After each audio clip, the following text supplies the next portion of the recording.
sofra desta ou daquela maneira, que não passou por sacrifícios, que não chore, que não conheça a tristeza.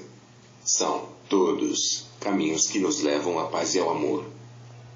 Aportastes ao ambiente em que estáis, é porque aí é que está o vosso tesouro. Procurai trabalhar. É aí que as pedras preciosas vos esperam. É aí que a felicidade vos aguarda. Se não compreendeis ainda, ireis compreender depois, pelos duros golpes da própria dor. Pura consciência, abre a visão espiritual e nos faz escutar a música mais elevada da existência. No entanto, se compreenderdes a função da dor e fizerdes a vossa parte na educação da mente, aprimorando os vossos pensamentos para que as ideias se iluminem, ireis aliviando automaticamente todos os sofrimentos, conquistando a verdadeira saúde, assenhoreando-vos da alegria e convertendo-vos em amor e caridade, sob inúmeras feições. Repitamos, é culpado dos vossos infortúnios. De vós, porque tendes anseio de evolução, e a meta que alcançardes será vossa. De vós gozareis dela e, se já sois consciente desse roteiro irremovível, andai com inteligência, ajudando, cooperando, amando, instruindo e abençoando, que sereis felizes todos os dias. A página fala aos filhos mais de perto. São somente os pais que têm de se esforçar para compreender os filhos. Eles têm o seu quinhão de responsabilidade. Mas é imprescindível o esforço de cada um.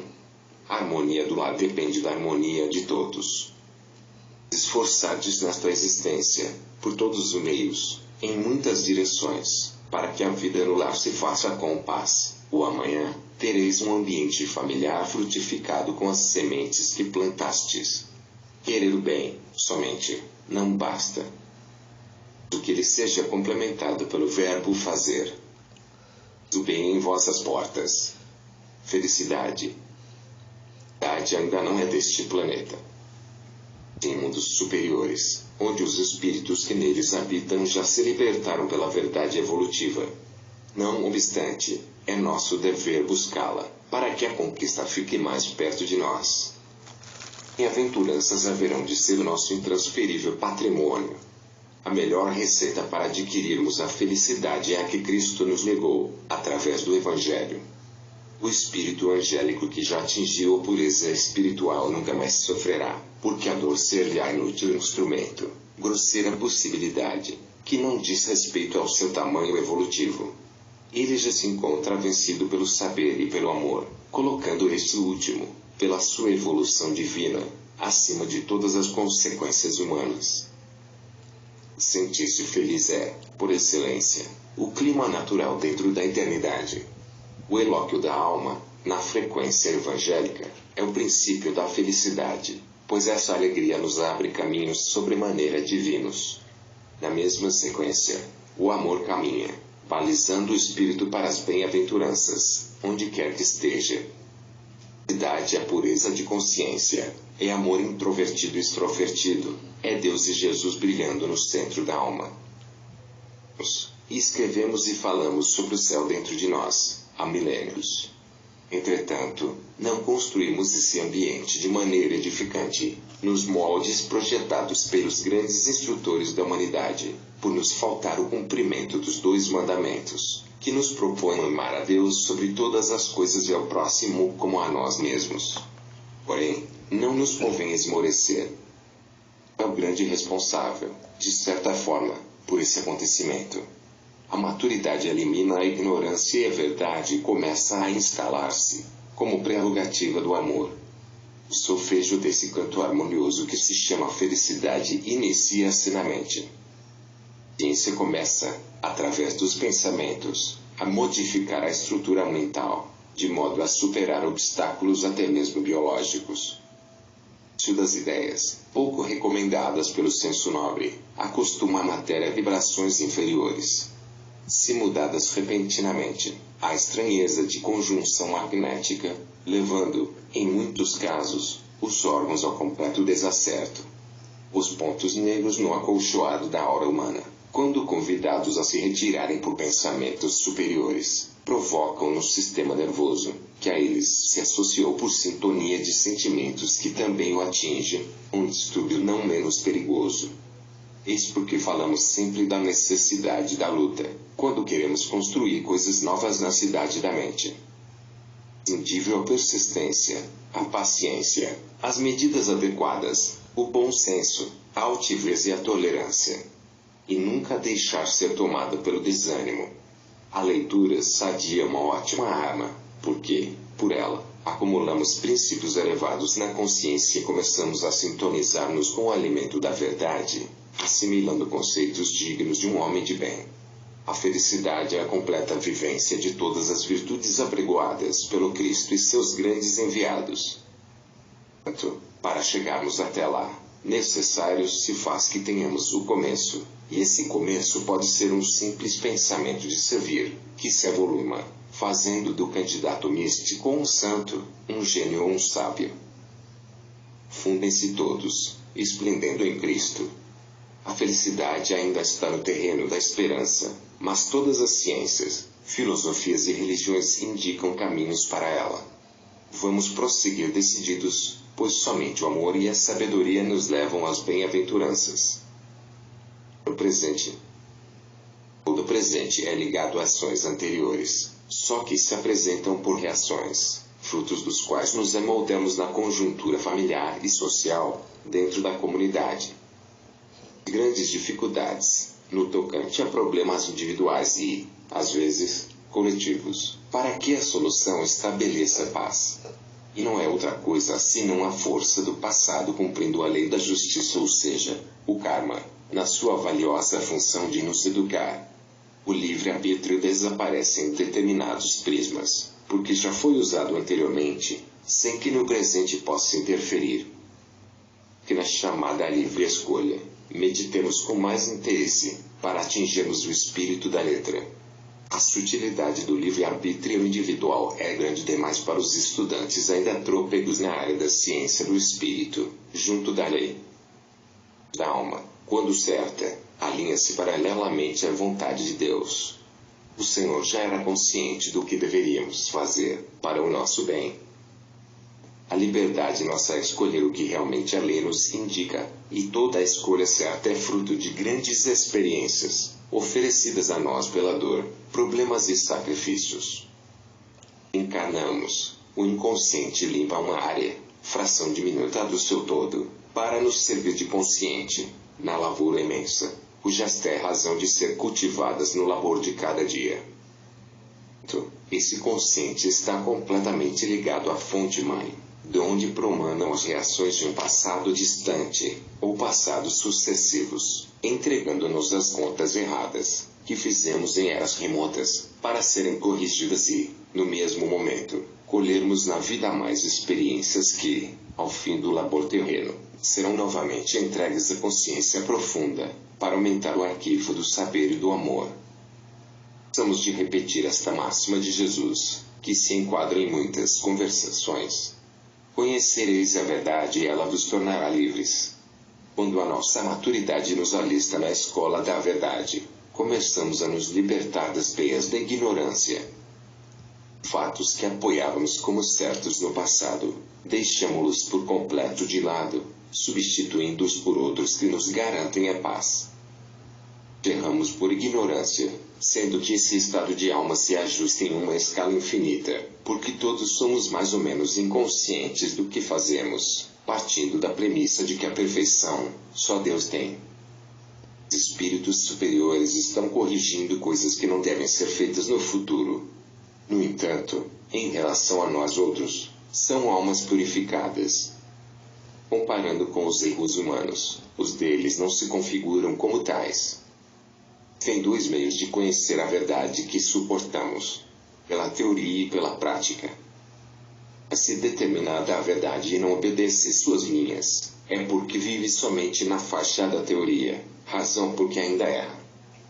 Atinge a prática, nunca mais comete tais infrações contra a lei. E ela se aproxima do homem, geralmente pelos métodos dedutivos, para que depois se materialize nos fatos.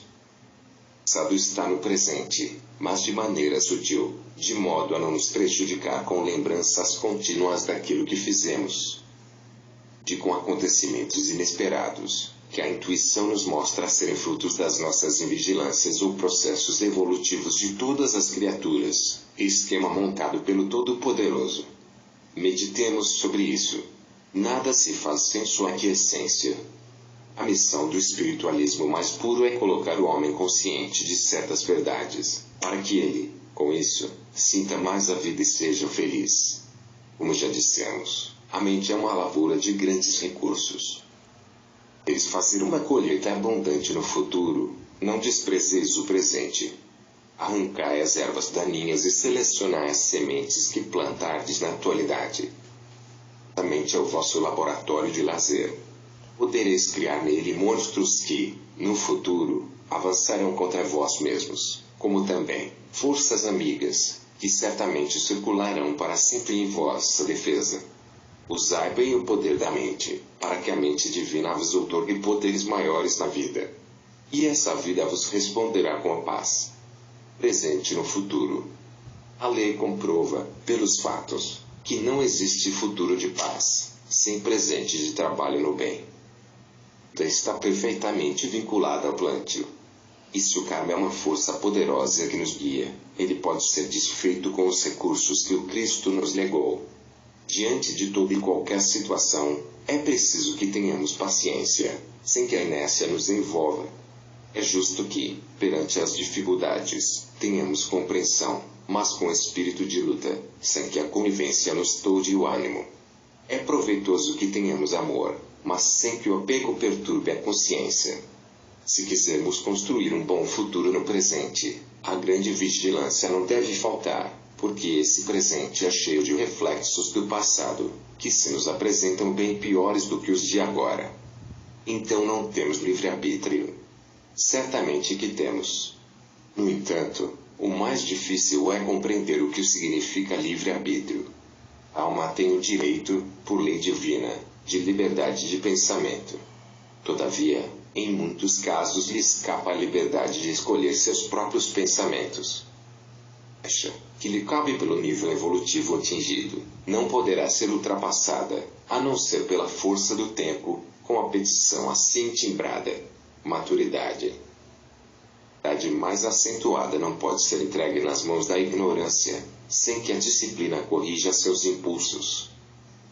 Ele é livre dentro do cubículo que lhe serve de cela. O soldado, que o vigia, é livre na área em que não perde de vista sua presa.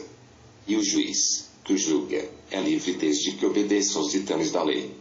O espírito encarnado, prisioneiro do fardo fisiológico, ganha igualmente uma liberdade concernente ao programa estabelecido pelo divino arquiteto do universo. Nós temos a livre escolha nas ideias já acumuladas por sintonia no plano das criações superiores.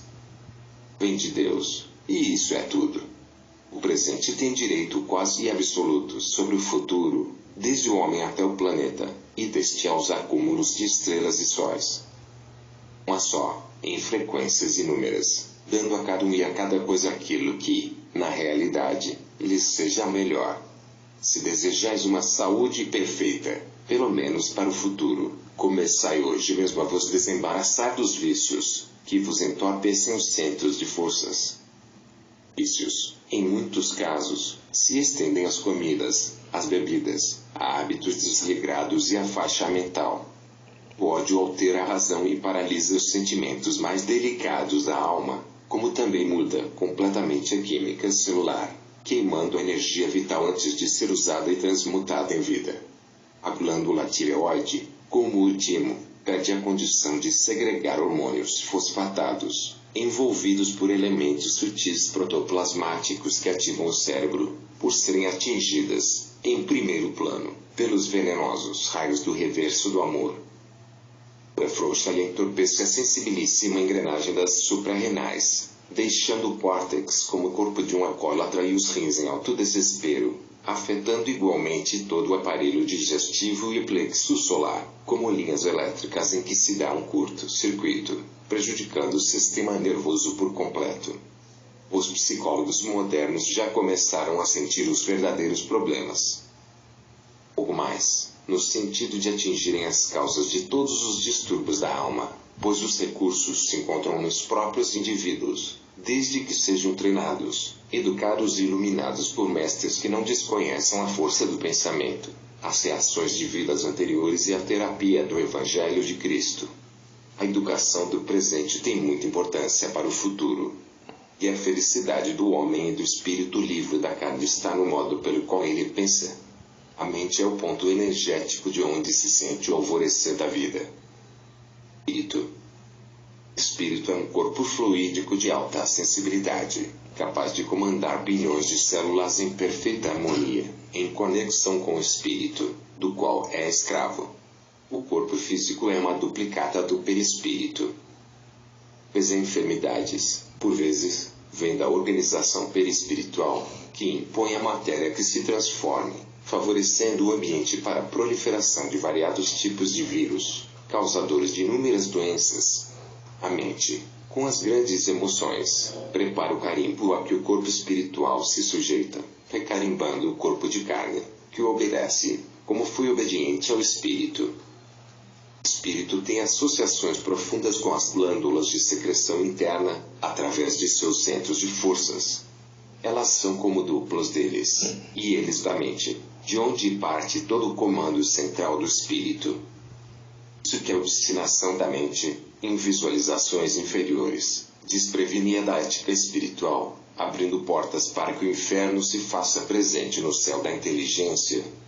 O estudo dessa organização que chamais de perispírito, ou corpo espiritual, no dizer de Paulo de Tarso, é realmente fascinante. Tais da biologia, associada à química e física, podeis ter uma ideia aproximada do corpo fluídico, considerando-se que a sua perfeição é muito maior que a do corpo fisiológico, pois ele é o seu senhor, como o espírito é o seu dono. Todos os corpos não passam de simples vestes do espírito imortais de consciência permanentemente viva. Do que o mundo espiritual vai revelar aos homens a engrenagem do corpo bioplástico da alma. Entretanto, essa hora ainda não chegou. Por enquanto, deixamos transparecer nos nossos escritos alguns traços da sua engenhosa feitura. Ele obedece são as mesmas que regem o corpo físico, donde se crê que é uma matéria fluídica, com poderes mais ou menos relevantes, de acordo com o espírito que o toma. A força total é da alma e não dos corpos. Eles são vestes trocáveis, como as vestes dos homens. Poderemos compará-los com as roupas preparadas para as viagens dos astronautas. De certa forma, aumentam os sentidos dos viajantes, pelas sensibilidades dos aparelhos nelas acondicionados e ajustados aos sentidos dos seres, aumentando-lhes os poderes de audição, de respiração, de segurança, de estabilidade, de visão, etc. O espírito é mais ou menos assim, por nos faltarem meios mais adequados de comparação. Aumenta os poderes do espírito, na faixa que lhe cabe atuar com ele. Como se passa na Terra, existem no mundo espiritual os defeitos de fabricação. O que ocorre no mundo dos espíritos é que já se fabrica sabendo-se das provas a se passar. O perispírito, danificado pelas ações, afetará o corpo físico, em uma ou outra reencarnação.